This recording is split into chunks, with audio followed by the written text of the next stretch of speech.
Welcome to the Whitetail Advantage Podcast with your host, Brett Bovin. Thank you for tuning in and enjoy the show.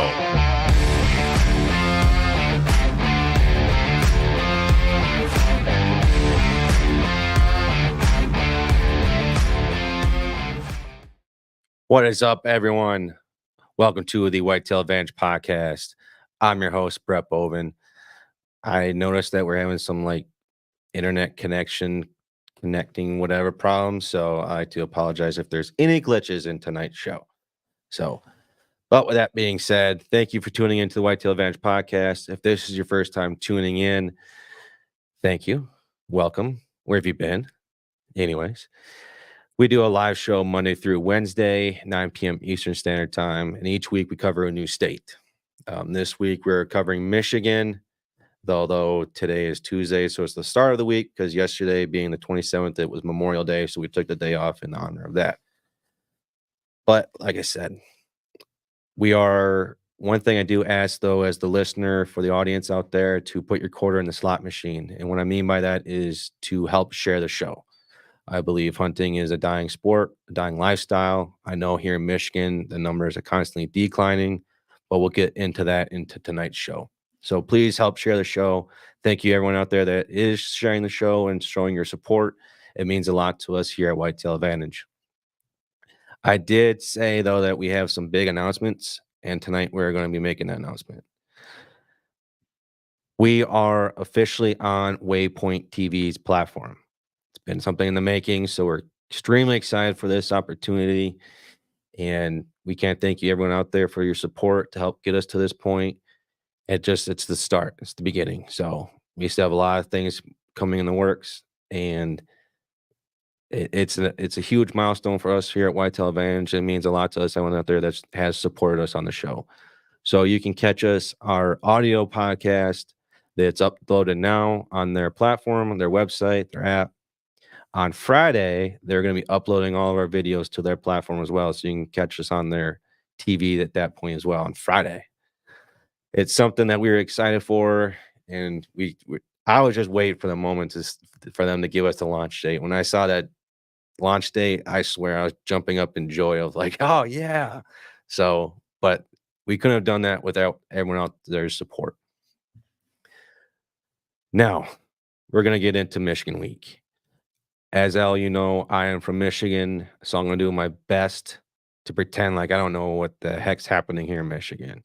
I'm going to put my 2 cents in here and there, but that's for the guests. We're going to talk to them and get the information from them. Tonight is episode 72. It's Tuesday, May 28th. And let's give a warm round of applause for our guest tonight, Mike. Hey, good evening. Hey, Mike. How's it going, brother? Good. How you doing? You know what? It's going good, going very well. And I have the AC on in my house, but yet somehow it's still extremely hot down here in my basement, in my studio. Yeah, it's pretty humid out today. That's probably part of it. Right. Well, Mike, for everyone that doesn't know you, can you give a little background about yourself, brother? Sure. Yep. Obviously, name's Mike Larsen, 55 years old. I like to say 55 years young. I look in the mirror and I'm like, where the hell did that guy come from? I still feel like I'm 20 inside. Born and raised in Southwest Michigan, lived here my entire life except for my military years. And I've been hunting since I was 12. So 43 years of hunting, and still loving it, learning it. And favorite part now is sharing. But work in public safety, been doing that for 3 decades now. And looking forward to our talk tonight. What former branch? First off, thank you for your service. And what branch did you serve in? I was in the United States Navy. I served on aircraft carrier that deployed to the Gulf a couple times.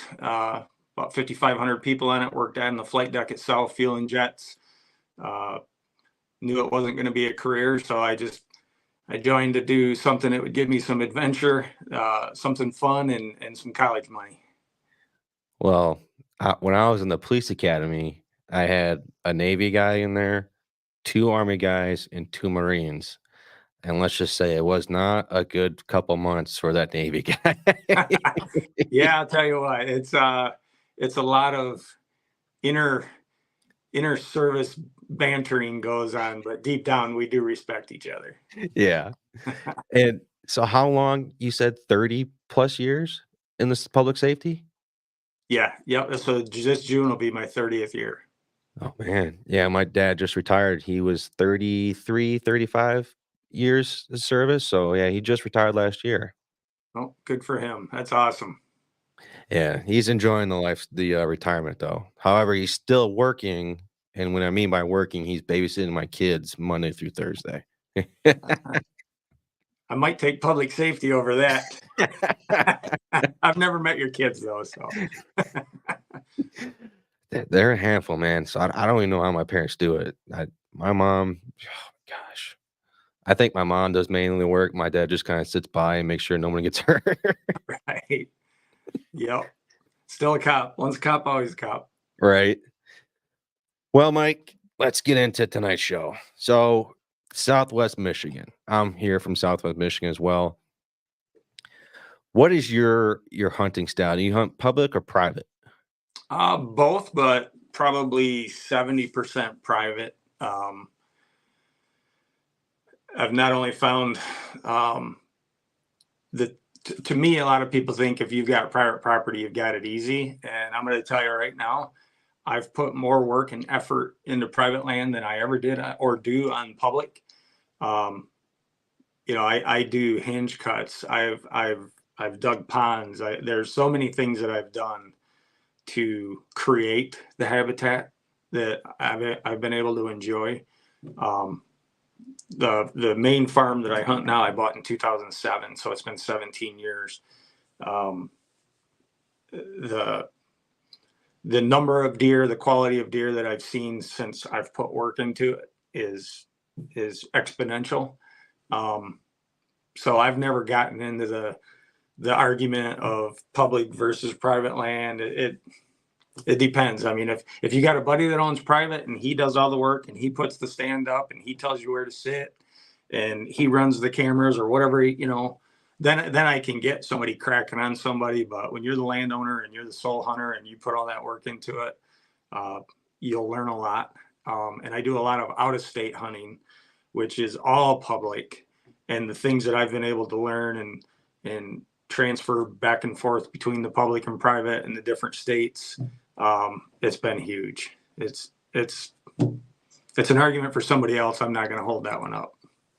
I think when people say that there's a lot of work that puts into, or people that say there's less work in private land, I think, in my opinion, this is how I see it. There's a lot of work that goes in the public only because it's a lot of scouting, trying to figure out where you want to put your stand, how you want to find these deer, and make sure that you kind of stay secluded from other hunters. But a lot more, in my opinion, a lot more work goes into the private land because, like you said, you're doing a lot more of your land management. You have that more opportunity, so you're putting in a lot more of that type of work. So I see where each one has a lot of work put into it, but I hunt private, so I don't hunt public. And a lot of work goes into that private property because I want to make sure I'm doing the right thing possible. Oh, absolutely. And the other thing you got to consider, Brett, is pressure. I've got 30 acres. During firearm season, when I'm up in my stand, I can see up to 3 other people. Like I can literally see the orange dots of the neighbors. So I've done a lot of work. I've had trespassers. I've got line sitters. I've got neighborhood dogs running through. It's not a slam dunk easy thing to do. So I would welcome anybody that wants to make that argument.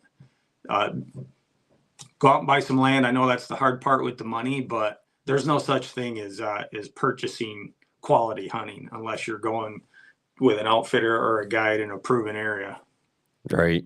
Yeah. And for instance, the private property that I hunt on, there's not a lot because it's my neighbor's property. So I'm blessed to have that opportunity. And for you guys out there watching it, thank you. I can never say thank you enough. I'll be going on my 18th year hunting it. I only hunt with a bow. And honestly, you can hunt here in Michigan, you can hunt with a bow during gun season, but you have to wear the orange still as well. Yep. However, no, there's only like 3 people that are allowed for how do I want to say this? The people that own that property, that bow hunt, only like 3 of them hunt with a bow. So there's not a whole lot of quote unquote pressure during archery season. But as soon as November 15th comes around, everyone that has access to hunt that private property that he's given access to, they flood it. So Yep. I have October 1st to November 14th to secure my tag, or at least both of them. And if I don't get it done in that time frame, then I have basically a couple weeks in December. But if it's not done between that October 1st and November 14th, I basically can kiss my season goodbye, because I can sit in one stand and I can see every other hunter within like bang, bam, bam. They're right around the corner. You turn ahead and you just see another one. Yep. Yeah. And, with public land, there's probably a little bit more etiquette because people take that crowding aspect into their mind and they'll move on. Where on private, it's like, well, I'm on my property, he's on his property. You might only be 150 yards or less apart, but in their mind, it's like, well, I'm on my side, I can do this. And I think public land hunters are a little bit more courteous. Mhm. I know there's those arguments, and I know there's incidents that occur out there, but as not an argument I'll ever buy that private land is easier. And like I said, I've hunted public in Ontario, Wyoming, Colorado, Montana, you name it. And you're willing to work on public and get deeper in. 20 years ago, that wasn't hard to do at all. Your generation and even the younger guys out west are like super hardcore now and getting away from people. I shot this mule deer up here 7.5 miles off the trailhead last September, and I ran into people all the way to 6 miles in. I mean, Dang. so you young guys are a lot more ambitious than what I'm used to, because I was the only ambitious guy around back in the day that I ran into. There are other ones out there, obviously, but it was a lot rarer than it is now. And speaking of the youth, I like to dive into this topic here in Michigan. We've seen not just hunters in general decline, but the youth decline as well.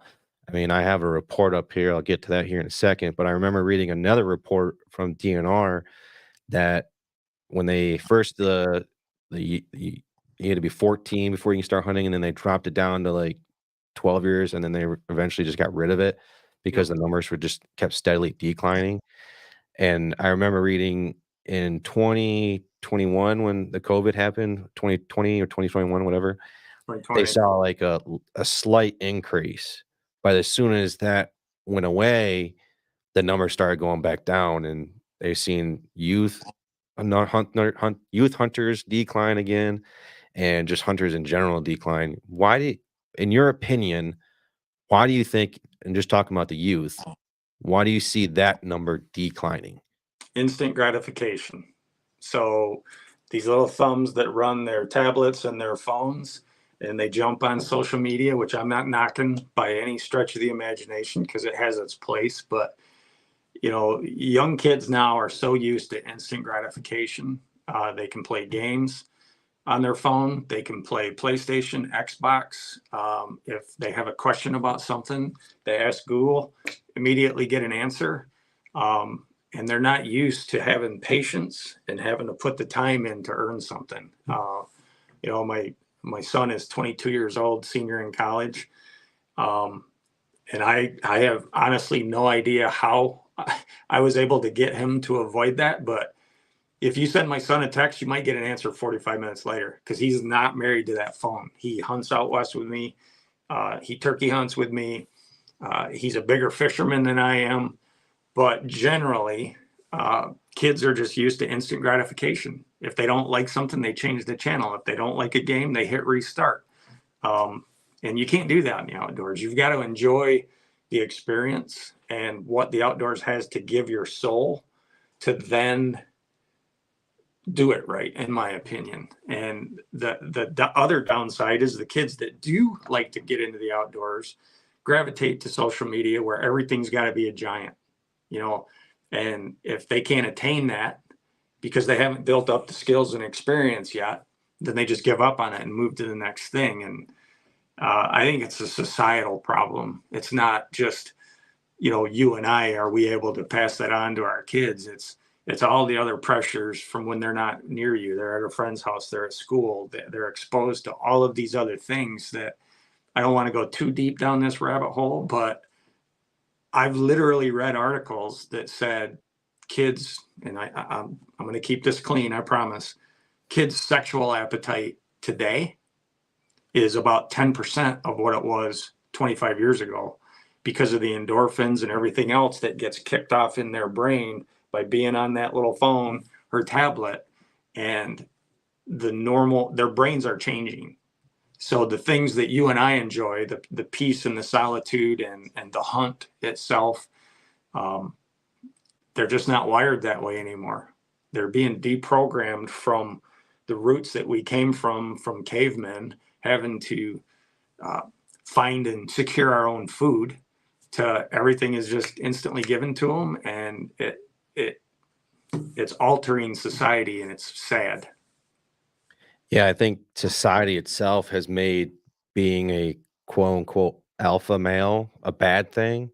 And I think, like, I was reading this article that TikTok nowadays, because of all these kids, like you said, instant gratification, you get so in depth with these 15 and 30-second videos. And they said if they saw a video that was more than 5 minutes, they couldn't have their attention paid to it as longer because they start feeling anxious and anxiety building up. So they move on to the new thing. And when you see these kids just constantly sitting on their TikTok on their phones and the couch, they don't want to go outside and enjoy the wilderness. And they see, for instance, you made a good point where, yeah, all right, I'm seeing these cool hunters and they're getting these giant 200-inch bucks.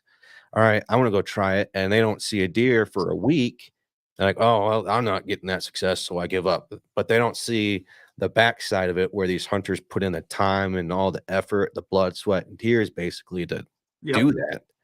Yeah. So I think a lot of things need to change on that point. But I agree with you 100%. I think it's a society thing in general that we need to get kids more outside, get them off their phones. And I swear, I tell this to my wife. I swear, these kids, in my opinion, they're soft.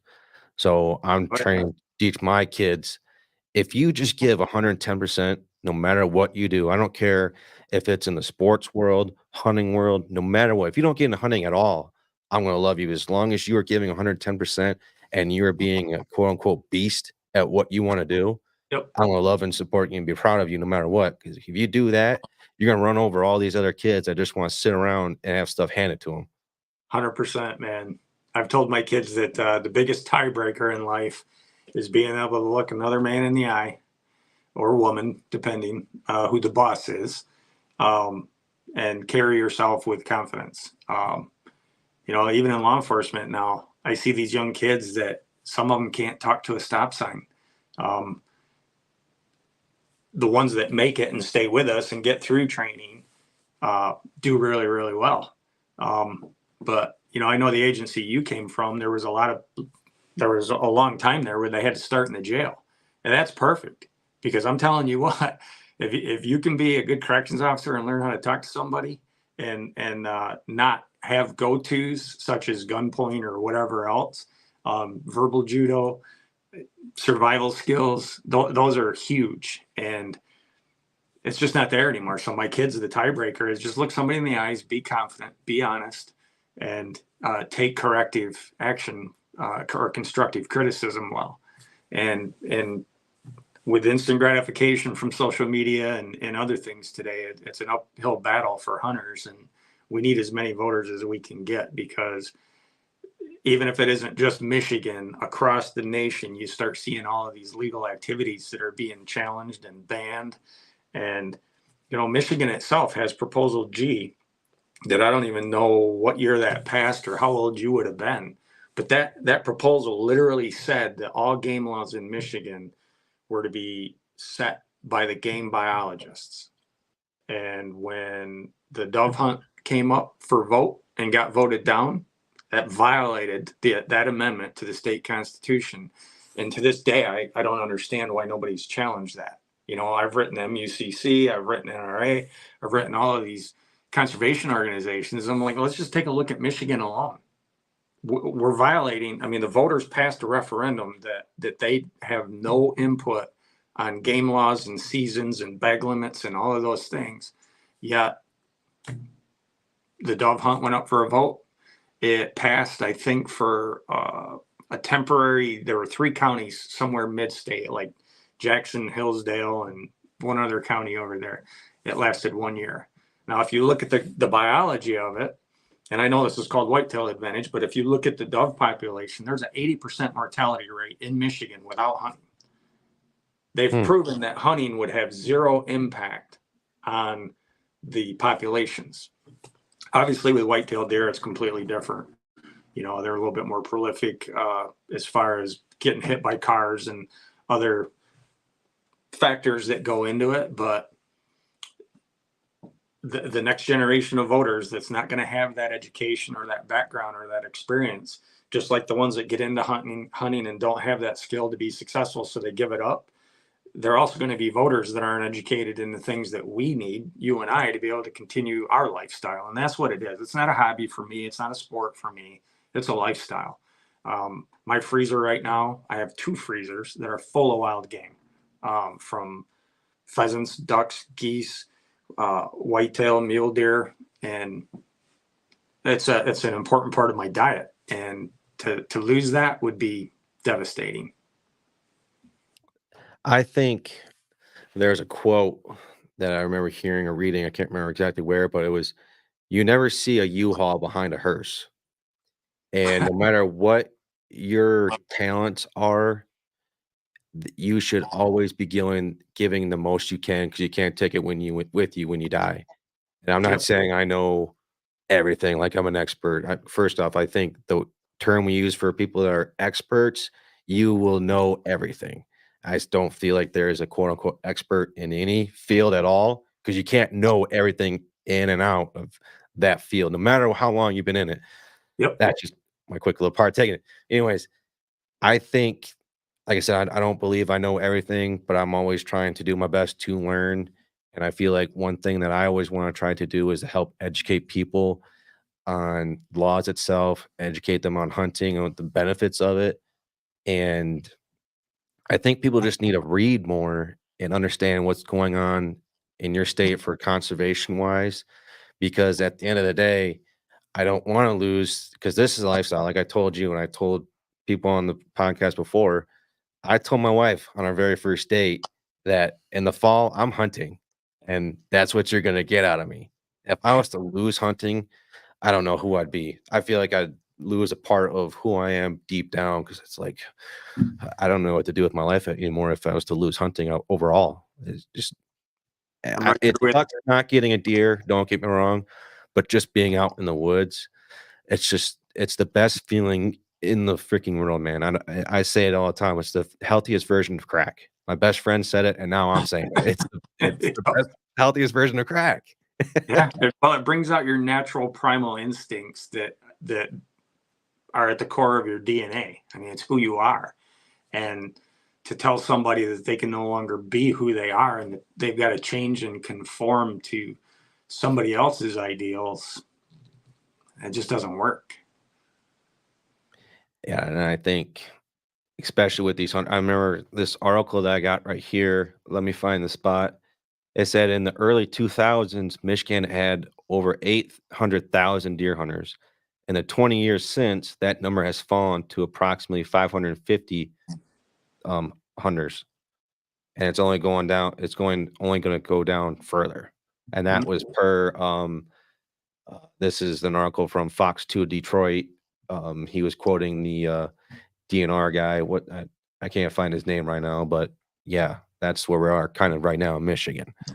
Well, a lot of guys are aging out. So you get, depending on your health, you get to a point where, the prospect of getting up in the morning and going out on a rainy, sleety, snowy day, climbing a tree, dragging a deer out, field dressing it, So a lot of guys, their passion is still there, but their physique isn't.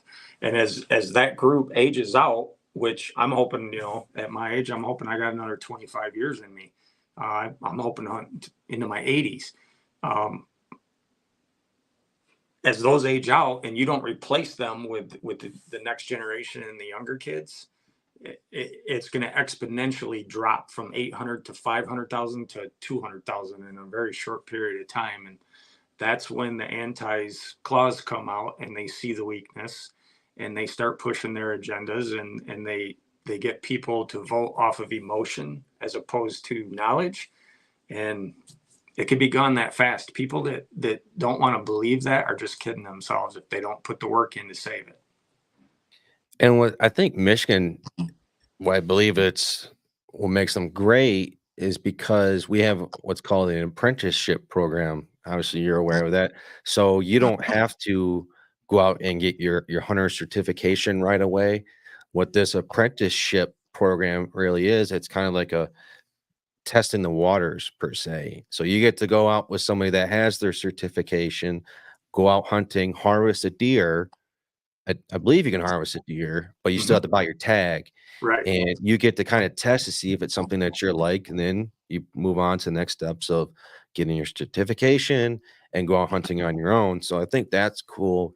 But I think we move into these other programs where they've gotten rid of the minimum age to start hunting, and they've other programs, but I think they just need to do something more, an outreach program of, I don't know. I can't think about it off the top of my head, but I think they just somehow they need to reach these kids at a different level than what they are doing. Well, it's part of the natural world. So to me, the perfect place for that is the schools. I mean, kids should be exposed to the outdoors. They should be exposed to the reality of killing your own food. You see these nut jobs that get on social media and rip on hunters, but then if you go look at their profiles, every little restaurant they go to that they get their nice little gourmet carnivorous steak dinner or whatever, they'll take a picture of that and post it. And it's like, well, I didn't have to go out and kill anything. I got this at the restaurant, or I got this at the grocery store. Well, guess what? Somebody killed something for you to eat that. And I'd rather shoot a wild, free range, free animal that dies like that than a warehouse. And I'm not knocking on commercial farming or anything. I eat steak also. I go to restaurants also. But if I had to choose one or the other, it could be legal and one not. I'd be cutting down on the farms that have cattle shoulder to shoulder until they're just fat enough to go to slaughter. And then somebody else puts their hands on that meat. I don't know what they injected it with. Let young people know the truth. Let them make those decisions, and I think we'd be okay. I remember seeing this side-by-side photo of I think it was a steak, and you could see all the white being the fat, and very like 5% of the whole steak itself was meat. And then they showed like a rabbit, pure meat, pure venison, uncut, nothing's touched with it, healthy meat. I'm going to eat that compared to the 95% fat of steak. I'll eat a steak. I eat a steak like once a month, if that. I tell my wife, like, I can't stand eating steak because I just don't like it. To me, I feel groggy. So you're ingesting all that fat and you're feeling it inside you as a health level. So you're feeling groggy, tired, sleepy, all this and that because you're eating this slow moving animal. You eat a fast moving, healthy, free range animal, for instance, whitetail deer, healthy, venison, fast. It's gonna overall health inside you is gonna be light years different. Oh, absolutely. There's no doubt about that. Yeah, So as much as I can, I try and fill my freezer with venison as much as I can, and that's what I try to eat. Granted, I can probably eat 2 pounds of venison in one sitting all by myself. Yeah. So I try Yeah. to ration it out. Well, and the people that do say that they've tried wild game and didn't like it, it wasn't prepared correctly. I promise you that. When I first got a digital thermometer, and knew to pull it off at 125.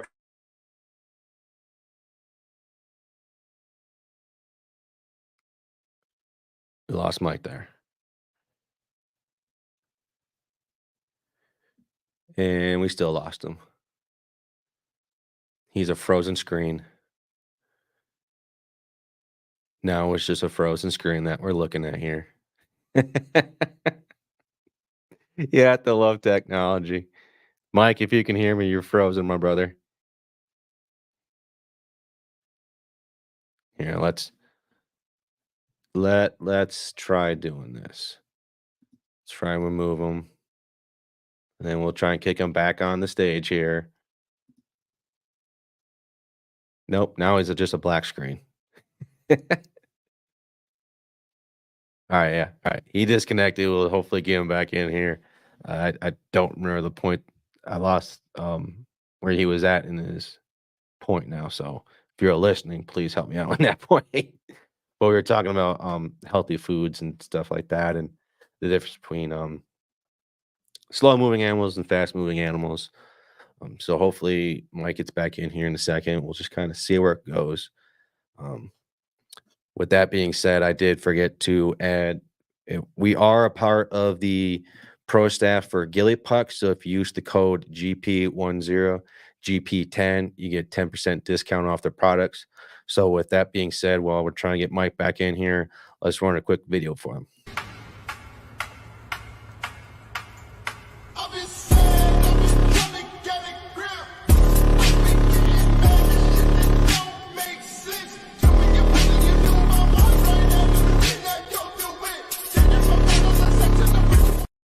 So go ahead and make sure you check them out at their website. Like I said, use the code GP10, GP10, give 10% discount off their products. Another thing is make sure you go check out Magnus Broadheads at magnusbroadheads.com. We are no way in sponsorship or pro staff or anything like that with them. They have Brett Bowman, Whitetail Advantage stamp of seal of approval, lifetime warranty. They have amazing broadheads. It's solid. I mean, if you haven't tried them out, you got to at least buy yourself a pack of 3, because these things, I swear, I've tested out a lot of broadheads over my hunting career, my hunting time.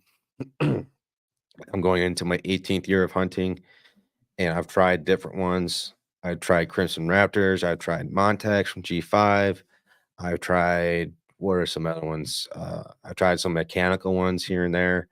I've never been a huge fan of mechanical broadheads because I'm always worried they're going to flip off and stuff like that. I mean, that's a huge rabbit hole conversation we get down into, but like rage, well, you can trust them to stick on. I'm just telling you, if you haven't tried Magnus broadheads, like I said, we aren't in any relation to them of part of their team or anything like that.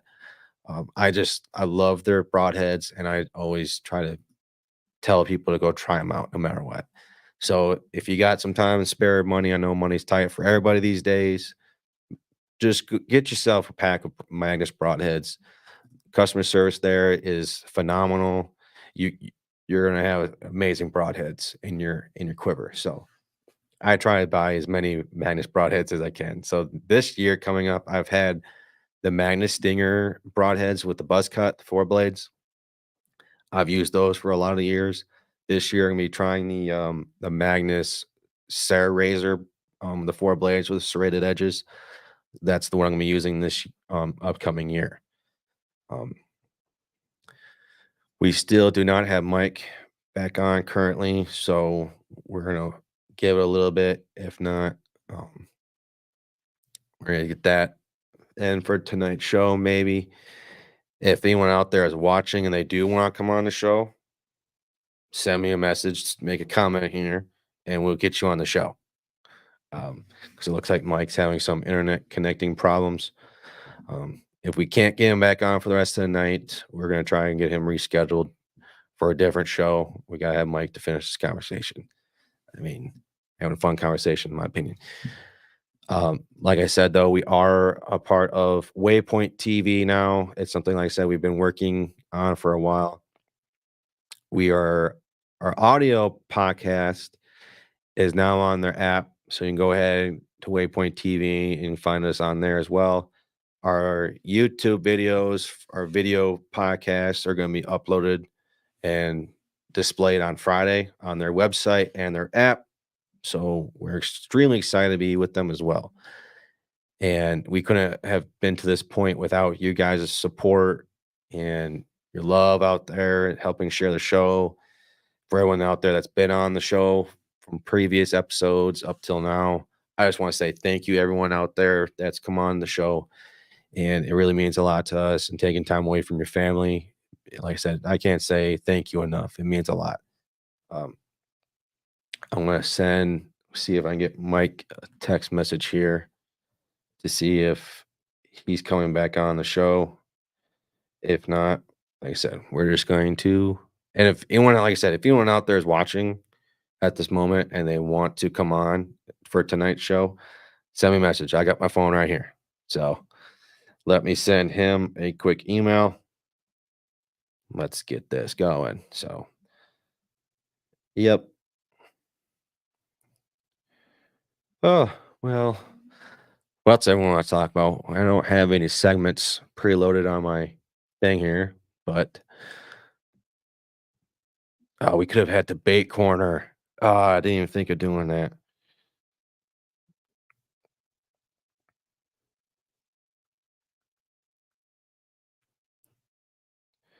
So, send him a message. Let's see if he can get back on.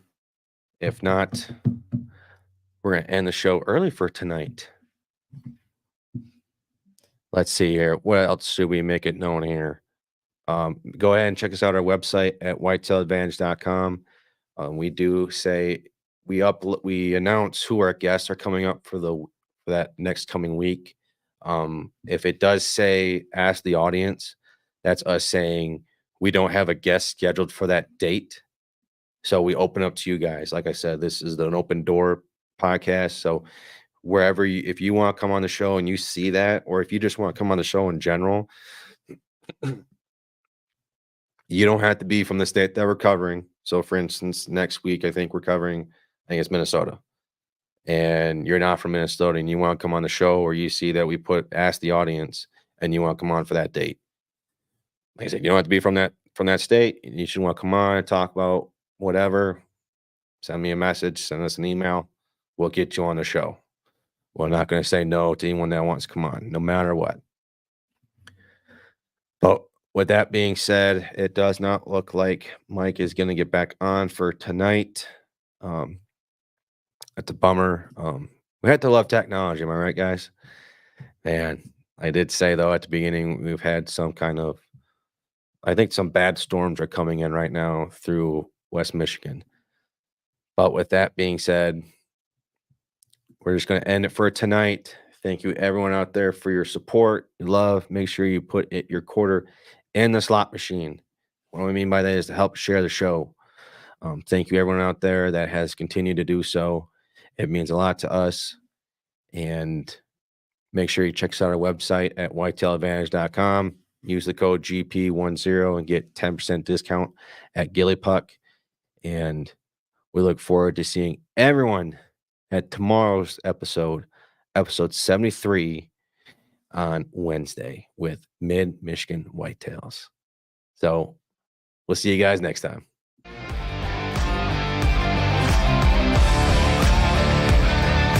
Thank you for tuning in to another episode of the Whitetail Advantage Podcast. We hope you enjoyed the show, and we will see you next time.